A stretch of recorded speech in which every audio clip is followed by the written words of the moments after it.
All right, super excited for this one that I've been wanting to do for quite a long time, but I am very excited to introduce one of my mentors and honestly, one of the people that I think really did help change our fitness industry to be what it is today. But Dr. Mike Clark, who is the original creator of the OPT model, which has become the foundation for the National Academy of Sports Medicine. Currently the founder and CEO of Fusionetics, and a whole lot of other things that I'd love to dive into as well, Mike. But I appreciate you getting on with us. I know you got a tight schedule and things going on and going crazy, but how are you doing today? Doing great. Thanks for having me. It's always good to Uh, speak with you, Rob. My pleasure, my pleasure. But Mike, I've got a whole bunch of different questions for you today. A lot of things that I don't know, and I think I do know you pretty well, especially I was thinking about it this morning, and can you believe it was really about 20 years ago that we first met when you were able to join us at NASM, and 20 years though. Like, I don't know about you, but you know, Long time. yeah, I That's deal why with I a have lot this of gray. That's why I have this that's gray why in I my beard. shave so I don't have that gray. But I mean, I deal with trainers now that are younger than the amount of time that we've known each other, and I'm going, doesn't seem that long ago that we had all that fun going into everything that we did. But I guess time flies when you're having fun, right? That's right. All right. Well, hey, listen, what I wanted to do, I'd love to go back in time a little bit more, though.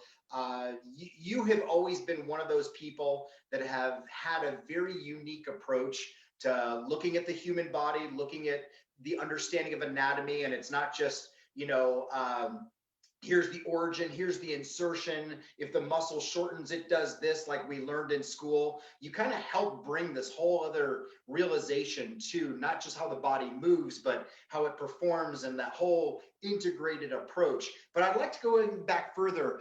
Mike, can you share with us what and where did you study just for your undergrad, when you first went to school?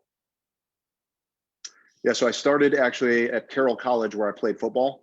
And I went there and I was pre-med. And I decided after my mentor on that football team tore his ACL, and I got to see from being an athlete, working with physical therapy, athletic trainers, and doctors. And I really, the doctor piece, is like you go in, you do the surgery, and you're done. Whereas, the athletic trainer, you're with the athlete, but you're also doing taping and all that kind of stuff. Whereas with the PT during the rehab, we were together for 2 hours every day. And so that's where I decided. And then I looked at schools and I decided to go to University of Wisconsin La Crosse. And they had back then it was undergraduate PT. So you do exercise and sports science, and then you do physical therapy at the same time. Wow. So, and I never heard that story before, actually. So, what position did you play in football? I didn't even know. Running back. All right, good. So, when you were originally going for pre-med, though, was your goal? What was your original goal before that happened in experience with playing sports in school that maybe altered that path? What were Yeah, you so I was originally gonna. going for? Yeah, so I was gonna go the program there pre-med. So you either go into kinesiology or sports medicine, and sports medicine there led you down the path to become a certified athletic trainer. And so I went down that path because I was obviously in sports. I was in the weight room. I was doing all that stuff. And so I did that path. And then when you get done, then you could apply to medical schools. Gotcha, gotcha. So, from there, Mike, did you want was being a physical therapist? Was that what the goal was after you had this realization of all the time spending with the physical therapists and athletic trainers and so forth after dealing with the injuries? Is that what you wanted to go towards before you started learning more about everything? Yeah. So as soon as I went down that path, I was fortunate at the University of Wisconsin La Crosse. We had a professor, Dr. George Davies, and his partner, Jim Gould. They both founded the Journal of Orthopedic and Sports Physical Therapy, and they founded the sports physical therapy section. And I wanted to be in sports PT. So that was a perfect fit. It was in my home state. And I was fortunate enough to get accepted to that school. And, that's what set me off on this learning pathway. Nice. I mean, Mike, is that where were you more or less even introduced to a lot of the concepts that we've all learned from you at that point, just even going through that schooling? of just, you know, the whole eccentric deceleration and multiplanar and all the things that we've talked about for years that, you know, you've really helped bring to light. Was that even introduced to you at that point? No, so it was still a little bit more, even though it was sports and orthopedics, it was a little bit still more traditional. So you learn all the clinical sciences, you go through anatomy, biomechanics, exercise physiology, you know, traditional kind of PT. We had a little bit of a different flavor because Dr. Davies was a PT and an athletic trainer and a strength coach. So we all had to get certified from the NSCA back then. And so in school, we were all CSCS, and then we were all had to go be exposed to certified athletic trainer, you know, care on sidelines. I really got exposed to it after I became a clinical PT. And I realized that it was such a fragmented model where you had the doctor, the PT, the athletic trainer, the strength coach, and then you have the patient or athlete, but they're not in the center. And it's like, well, why isn't the athlete in the center?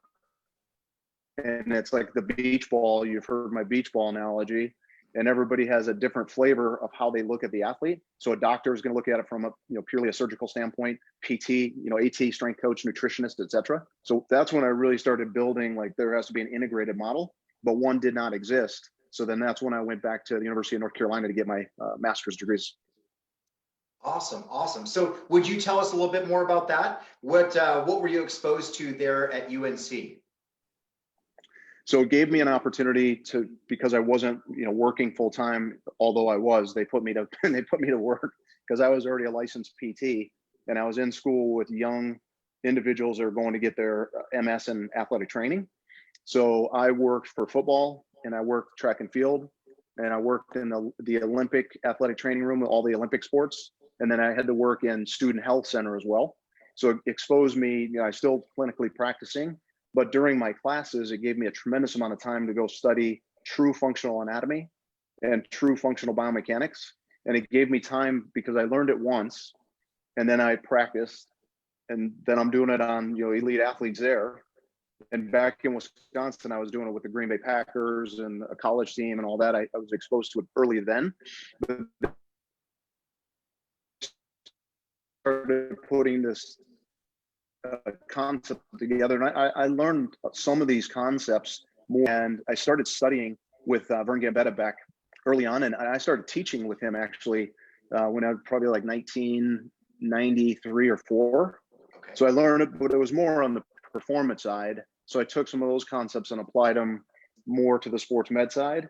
And then when I went to UNC, I put the holistic system together, which ultimately became the NASM OPT model.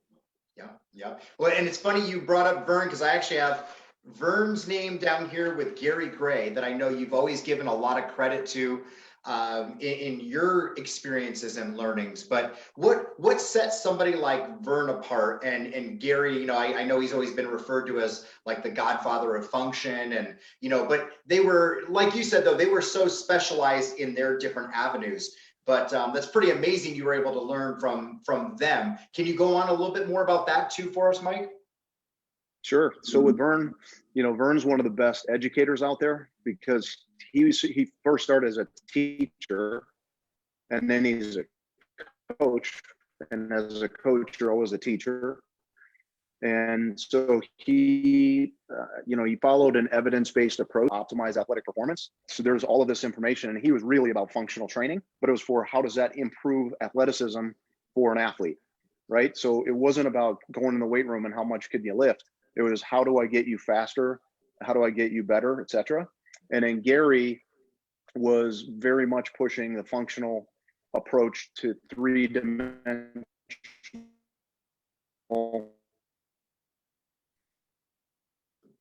Sorry, Mike, we're losing you a little bit.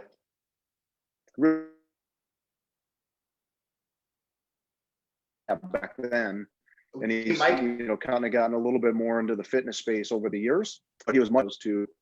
yeah. Hey, Mike, we're just losing you a little bit after you were talking about, if you can hear me okay. We lost you just a little bit when you were saying that, you know, Gary was really more of, you know, teaching, you know, 3 planes of motion. And then at that point, you started to cut out a little bit. Do you mind repeating what you were saying right there? Yeah, apologize for that. So with yeah, with Gary, he's, he was a really, he was called the pioneer of functional kind of rehabilitation. And that then really moved into performance and fitness. And that's when the Perform Better lecture started. And I was fortunate enough to be on that series with, Gary Gray and Vern Gambetta and Juan Carlos Santana and Gray Cook, those individuals. So I got to learn from, some of the best ones in the industry and just learn the nuances of each one. And, for me, I was really locked into how do you move from a methodology into how do you have an evidence-based, systems-focused, solutions-driven approach, which is what the OPT model ultimately is. So you take the principles of anatomy and biomechanics and exercise physiology and function, and then you put a system around it so you can organize those principles. And then that system can deliver solutions that lead to a specific goal based on how you program. And then you can plug that into technology for scale. And then you can plug in any tool to activate based on your clinical preference. So instead of focusing on, this is my tool, it's like, okay, well, that's a tool in your toolbox, but you need the toolbox and you need the blueprint to be successful. Yeah. And it's funny too, because I promise he hasn't seen my notes, but that's another note I had here was your introduction into Perform Better with Chris Poyer and then all the people that you mentioned, which again was kind of a revolutionary thing in our industry because Chris was always so smart thinking about essentially being able to provide people out there, whether it's more of an individual trainer or clubs, the equipment they would need. Why not bring the experts in to educate everybody on why to use that equipment and get the most out of it, right? So Mike, what were kind of the years, if you remember back then, that you were teaching, for Perform Better and on that circuit? I would say from probably 94 through close to when I met Lenny Parasino and Rod Korn and you. So up to 99, 2000. But remember, I kept teaching there when I started with NASM because we wanted to expose NASM out to all these people. So probably about 8 years, I guess, with them. Yeah, that's fantastic. How did it go meeting Chris for the first time?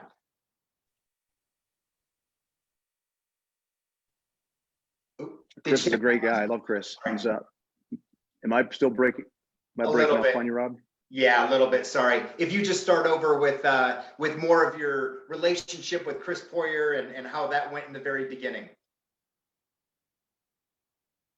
Yeah, so Chris is a great guy. He gave me a really good opportunity early on. And so I was fortunate and lucky for that. And I was exposed to some of the best speakers.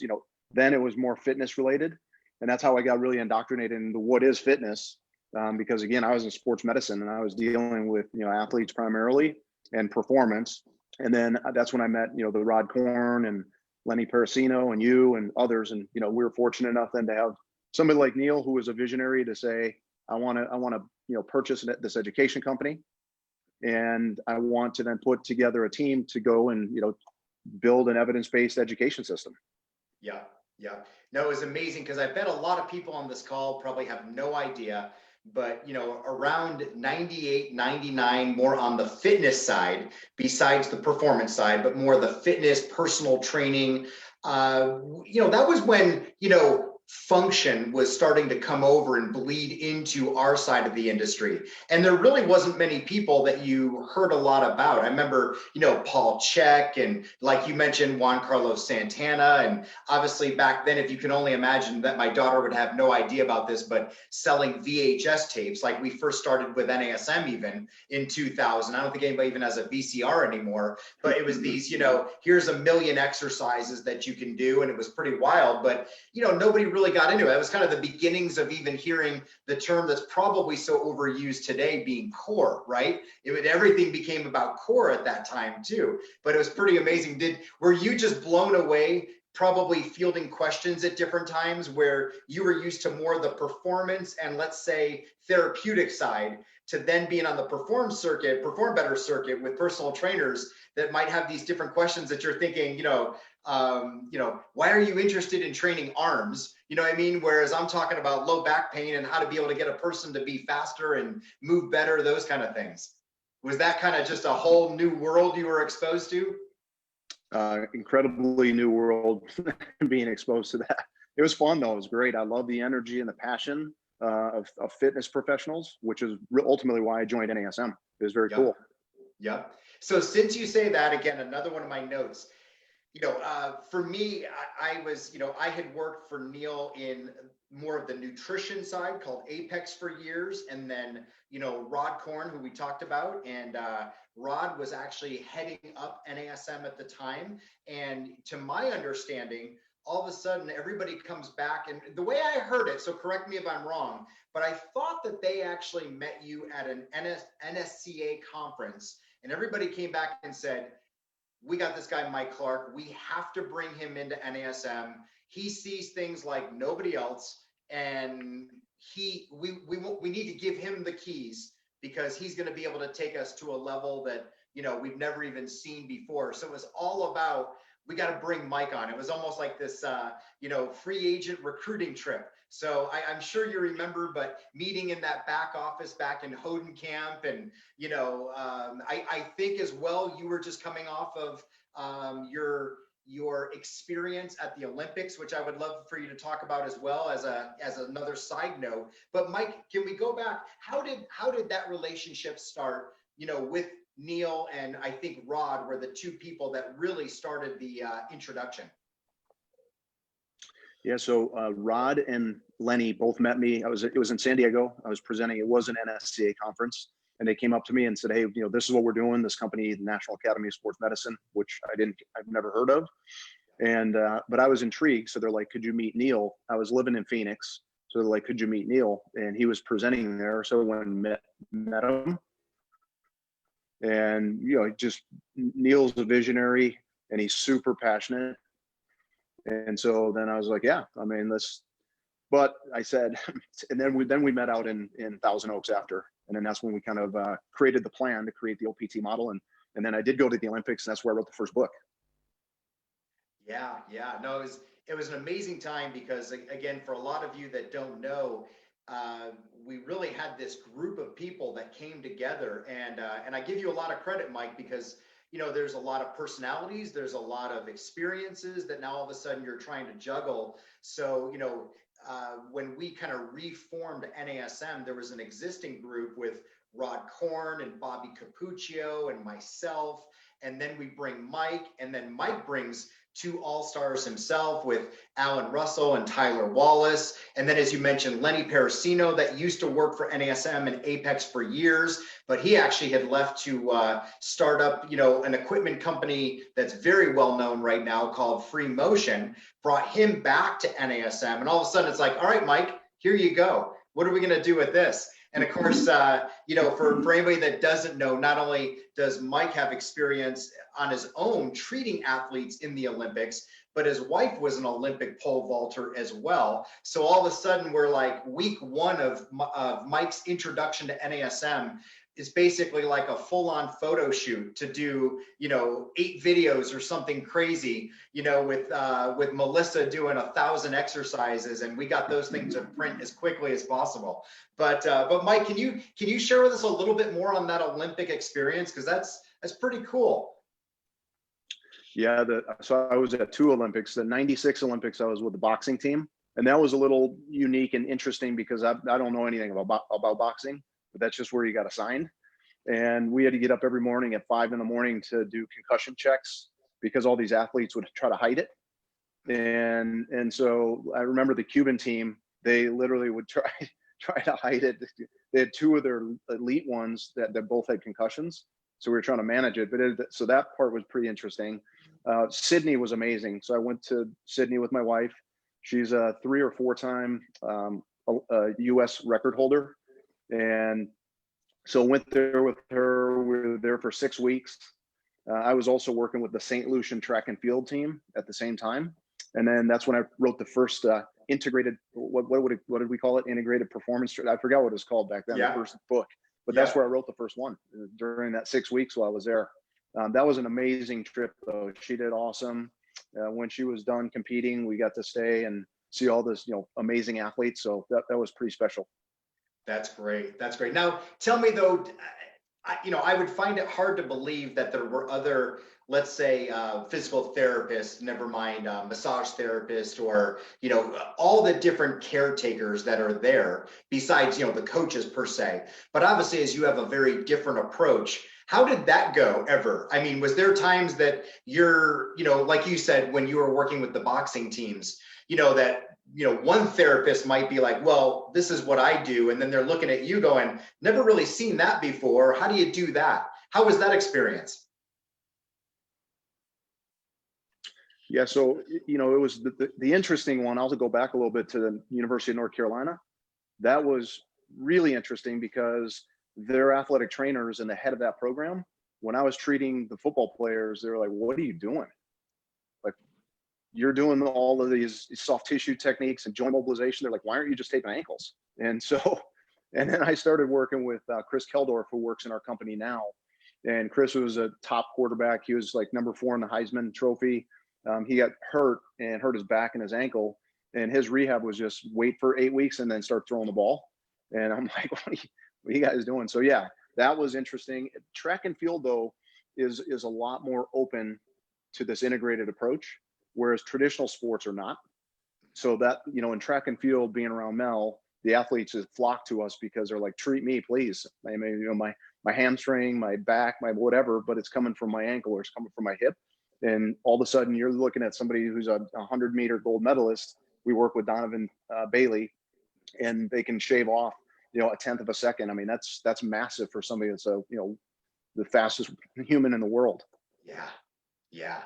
That's amazing. That's amazing. So then to just catch everybody up on the timeline, all of a sudden now we are this revamped NASM, very excited to get out there. After a lot of due diligence, we wind up in our very first facility, which was gorgeous. I mean, it really was, especially now that I've been able to see so many other places across the country. And we're in Calabasas, California, with this amazing facility and classroom and locker rooms. And again, I was so starstruck to start seeing, clients of yours that now you're bringing to NASM, like, Eddie George and Stefan Marbury and all these people that I just, as a sports lover, that I'm, again, like a total fanboy. But Mike, what was it like for you? And again, we were, it's 20 years ago. We're pretty young at that point still too, that all of a sudden, you've got the keys handed to you by Neil and Christina Spruce. How did all that set with you at that time? That's a great question. And because we were also young and full of energy, I think we just took it and ran. And we knew we had a really special system. We had some, our team then everybody was a great educator. Lenny, Rod, you, Bobby, all really good presenters. And, the team that I brought in were really good guys. So we just took the ball and we didn't know any better. So, and then, we went and we were all speaking, and we just created excitement with, fit pros, because they're like, wait, this is actually makes a lot of sense. So like, I can take all of these tools that everybody's talking about, stability balls and, balance training and functional training, core training, and we put it together in a very organized system that made it easy to understand. And then we put the programs together and made it easy, like, oh, so I can take a hybrid of the OPT model, and I can do a stabilization equivalent on a Monday, an integrated stabilization on a Wednesday, and an elastic equivalent on a Friday. And I'm training stabilization, strength, and power, and I'm actually burning more calories. It's more fun, and I can integrate all these different tools that are there. And now my client loves it. And for me, it's easy because now I have a roadmap to follow. Yep. Yeah. Hey, and I love that you use like the original names, because most people now would have no idea what you just said, because all the names have been changed. But especially for me, when I first was introduced to this system that you brought, we're like, wait a minute, we're going to do CST and NST and RNT of the OPT model on MON, WED, and FRI. Everything was acronyms and trying to learn it, and amazing. So, and Mike, I know you probably know this, but I hate to say it this way, but I'm just going to be real. Our industry, before we were really introduced to such a periodized scheme, it was really like, what's your goal? I want to put on lean body mass. So there was like hypertrophy, there was strength, there was endurance, and very few people were like, I don't want endurance. So it was like, we just trained one way year round and just hope that you were making body composition changes. as opposed to all these different ways of training. Never mind just the whole superset philosophy, you know, with the, you know, stabilization equivalent training, elastic equivalent training that made so much sense. But, you know, if we can go back even on that, where did you start and how did you start thinking together of all these different phases of training? And I know it's been said before, and we were talking before, but I know doing an interview with Marty with NASM recently. And, you know, again, I remember because it was what I was exposed to, but the 7-phase model in the beginning, you know? So where did all that kind of come from? And at what time period in your life did you start putting all that together? Yeah. So you know, being an athlete, and especially in football, like you were, you're lifting from the time you're, you know, 8th grade, a freshman, whatever. So you're exposed to weight training, but all of our weight training came from, you know, muscle and fitness, and like everybody else's, right? So it was all sagittal plane, concentric, force production based. And then we got exposed to, you know, powerlifting, the basic powerlifting lifts, and then Olympic lifts started to really come in, and all that came from the Russian methodology. And linear periodization was all based around the drug, the drug process that they were using. Yeah. That's why everything was just linear. And so the real research started coming out about undulating, where you can't just keep training at this level. And today, now we know it's called acute to chronic training loads. And then you have to stay within a certain ratio, or if you don't, you basically create inflammation in your body. And with that,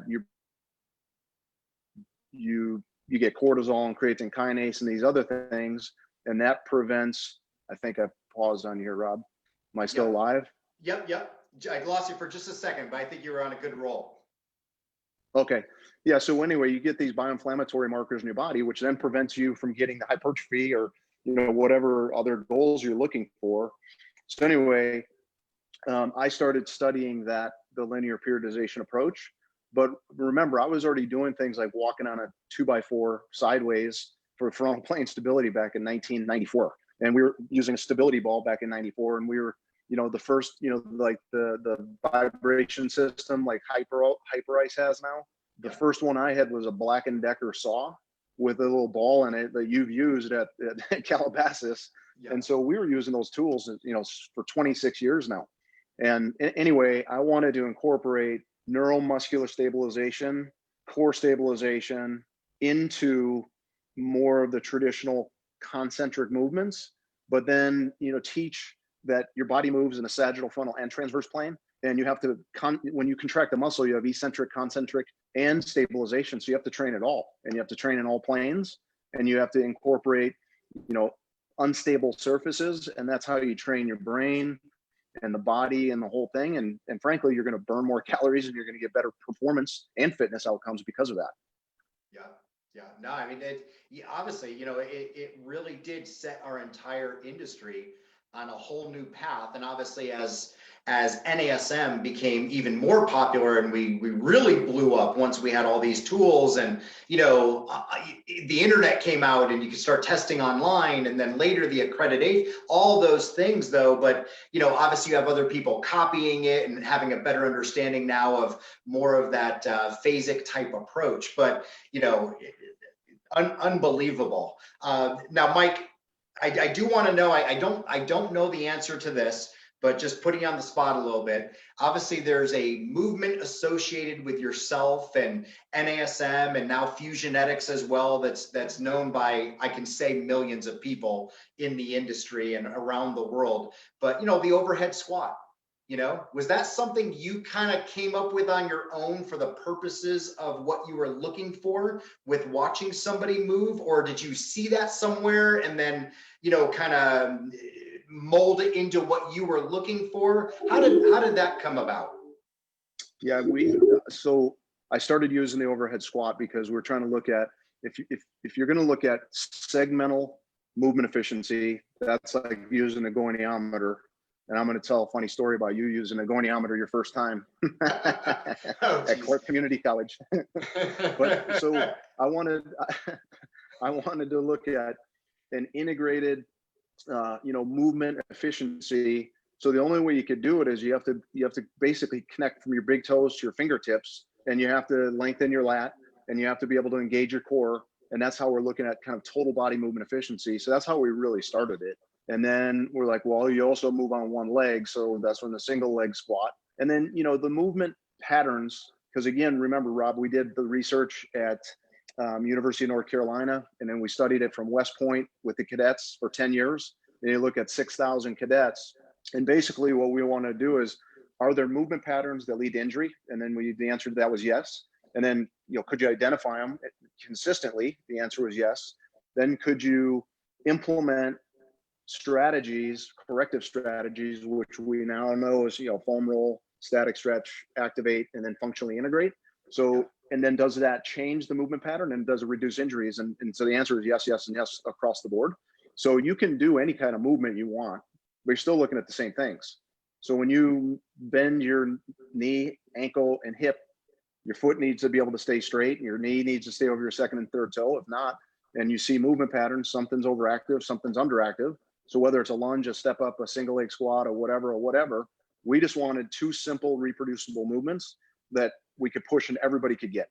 And that's why we went to the overhead and single leg squat. No, amazing. And to see if I can make you laugh though, because of the memories of what I'm going to bring up. But would you believe, I think it was last year, I was visiting a club for dotFIT down in Tampa, Florida. And would you know, I look over and on the wall, they have the old body map taped up. Awesome. Do you remember how I got yelled at by those people in the meeting?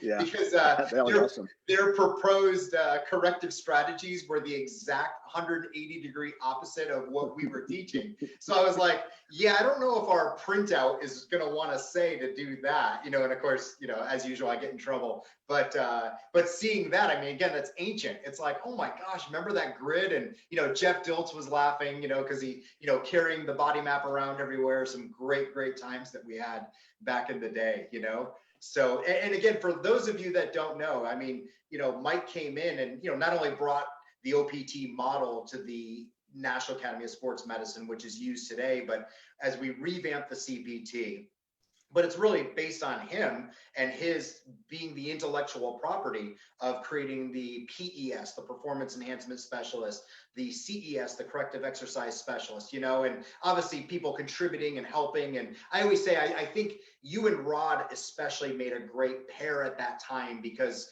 of both ways that you guys thought. And it was a way of Rod could interpret what you were teaching and also help mold it together with a little bit more of the fitness side. So great combinations with people. And like you mentioned, Lenny, and to my knowledge, I might be wrong about this, but I think Lenny's even in the bubble right now in Orlando, because I think he's working with the Clippers and doing some amazing things. I've actually known Lenny the longest out of all my friends here with Apex, dotFIT, NASM, because we both are originally from Connecticut, and he's always been the same type A, just driven, to do everything he can. But we did have a very neat group. But before we go on, I'm going to ask you about Fusionetics next, Mike. But I'm going to ask you, I don't know, it might be a hard question. This isn't just a softball one, but with what you know now and just all your experiences, even 20 years later, is there anything you might have done differently if you can tell Mike 20 years ago, and you just started with NASM and, which direction are we going to go and the whole 9 yards? And it doesn't have to be anything crazy or, but I just wonder about these kind of things, but is there anything you would go back and whisper to yourself to say, let's do this instead of that?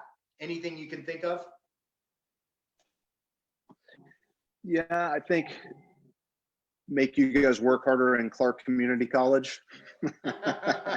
No, I'll never forget those times. If you guys don't know what we're talking about, I mean, there was a bunch of us, again, 5 or 6 of us, and, Scott Lucette later, and, Kelly Russell, and, a whole bunch of people. I don't want to leave anybody out, but, we would go down and literally have these hands-on workshops with Mike and learn everything. And again, someday maybe tell the goniometer story. I don't even know which one you're going to tell. I'm probably looking at the wrong end, but all these things of trying to learn, and it was amazing. There's no better way to learn it than, a whole bunch of us trying it on ourselves and practice and practice and practice. So great times though. That really was. I'll never forget those times. I mean, it still serves me today. That's for sure.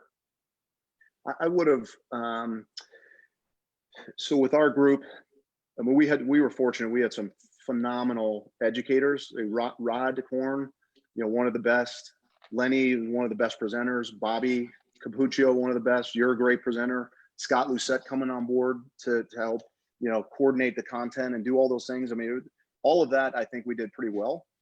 Certainly didn't have any of the technology that we have today. That would have been awesome. And, we were the first ones to really go online with PT on the Net, which was pretty phenomenal. One of the first ones to get accreditation in the group. I think I would have worked for us to try to get more partnerships with NSCA and some of the others. Because again, we were an integrated approach, and we tried. Neil and I tried to partner with almost everybody. We tried with ACSM, we tried with ACE, we tried with IDEA, tried with NSCA. So I wish we would have been able to create something between the big 3 or 4 certification groups that could have came together for the benefit of the whole industry. I think that would have been powerful. And then I wish we could have, with the Perform Better circuit, I wish we would have been able to get people to be less about, I don't like to use this word, but less about being a guru and about methodology, and much more about teaching science and systems and principles and solutions. And then I think that would help push the industry further, because the fitness industry, to me, gets stuck because everybody's competing versus like, how do you work together, support each other? Somebody just happens that they're going to buy your stuff because they like what you're doing, like how you say it or whatever, but you still work together to create more integration. That's what I wish would have happened. But I think we had a pretty good run. Oh, that's for sure. We did. And you guys don't even know, but there might have been somebody else, but at least on the larger scale with the certifications, we were one of the first ones that you were able to test online. And back then, again, like you said, thanks to Rose and John and PT on the Net, a whole bunch of us every day would manually have to grade these tests online. And just, like you said, to see where we are today, it's crazy, So, hey, one more question about the last 20 years too, if you will. But is there anything more, Mike, you've come to a better understanding or a different understanding, or what's new out there that even has changed a little bit about, let's say, your methodology on training, recovery, all the things that you've always talked about? I mean, anything different now? I know, like you mentioned, even the great stuff with Hyperice, which, big fans of as well. But, like you said, you were, before the DMS, right? You were using the jigsaw with, the tennis ball on the end of it.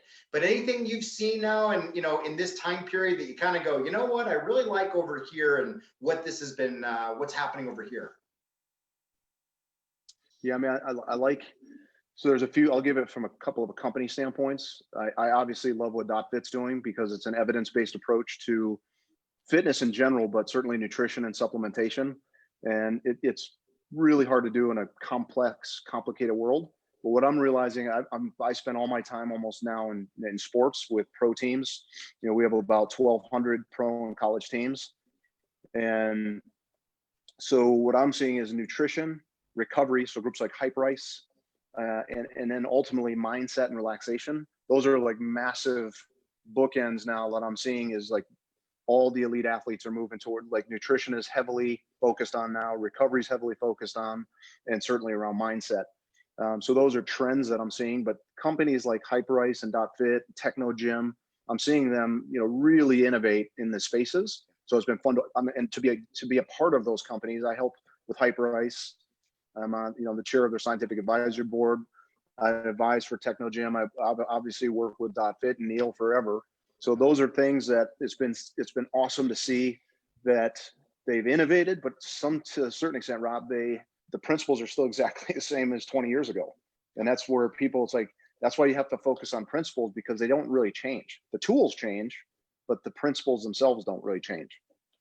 Yeah, no, that's great. And I'll tell you, sometimes it really worries me. And I was saying this to somebody recently with how social media has grown, that at this point, I don't even want to try to post exercises, like introducing exercises, because it's like everybody does it. And now more than ever, it's like the sexy exercise is shown. And over the years, there's been times I've dropped you an email to be like, Mike, I really don't like this because of this. And that's basically what you taught me.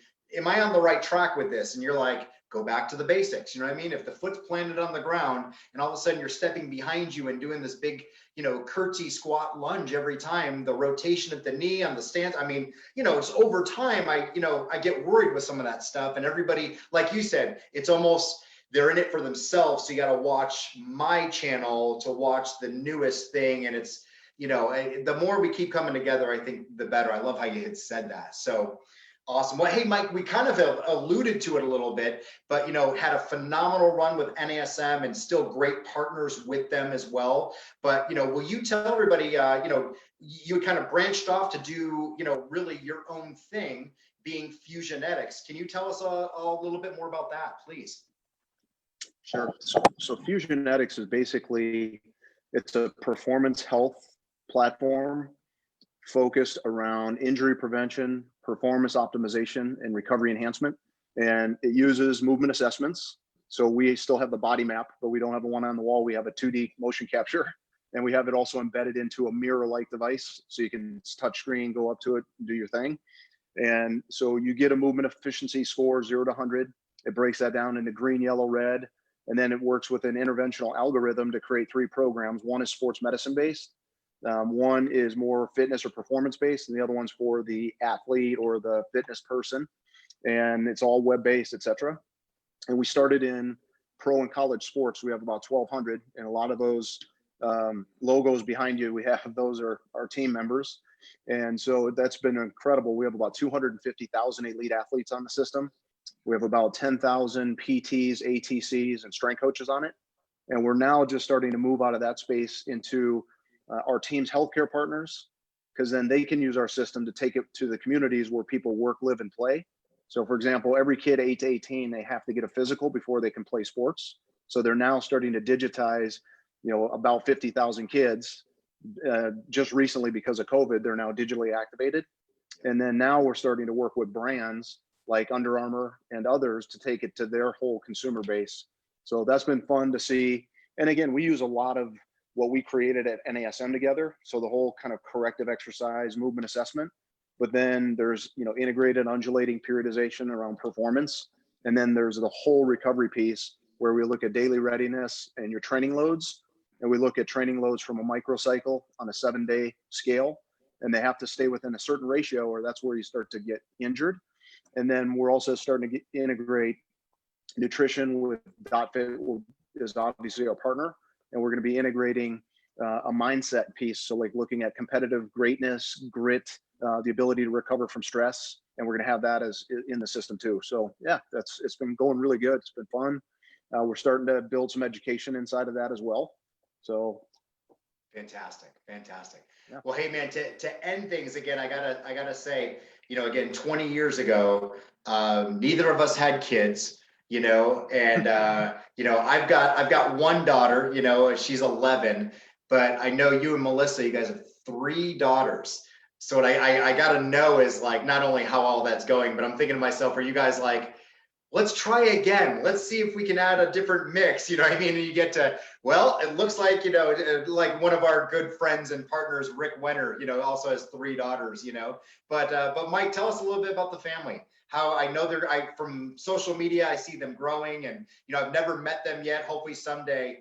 And, but what's it like now? I mean, you're a dad and growing kids and everything else going on. Yeah. So my wife, Mel, she's still a grinder like she was as an athlete. Still looks like she looked when she competes, so she can still do all the crazy stuff she does. The daughters are 16, 14, and 12. They all 3 play volleyball. 2 of them play lacrosse. 2 of them are in lacrosse, track and field. And then the middle one still competes in horse, in equestrian. Okay. And so they're busy. And it's been fun watching them grow. I had a little training growing up. I had 9 sisters myself. Wow. So I get how you're on the lowest portion of the totem pole and you get beat around. No, it's been fun. It's great. That's great. I was able to meet Rod's daughters last year at a trade show for the first time, and just, seeing Rod as a dad now. And I can't wait to see that with you as well. And, see your daughters actually be like, Dad. I'm like, Mike, Dad? Wow, look at this, good for you. I always say there's nothing better though, is there? I mean, I just, out of No. everything we do, it comes back down to them. So it's pretty cool.